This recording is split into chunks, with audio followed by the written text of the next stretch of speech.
Sanhi ng pagsabog ng water tank sa isang pumping station sa Candaba, Pampanga, patuloy na iniimbestigahan.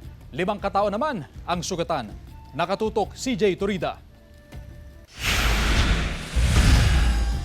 Patuloy pang inaalam ng autoridad ang sanhi ng pagsabog ng isang water pumping station sa Barangay Mangga, Candaba, Pampanga umaga noong May 30. Sa datos ng mga autoridad, tinatayang nasa 24 na pamilya o kabuuang 101 na individual ang naapektuhan sa insidente. 5 ang isinugod sa ospital kabilang ang isang senior citizen at 2 bata. Meron tayong 4 na damaged houses at isang partially damaged house. So mga naapektuhan naman ng flash flood o yung pumasok yung tubig sa mga bahay, nasa 11 houses po yun. So mga nabasa pa yung mga gamit nila.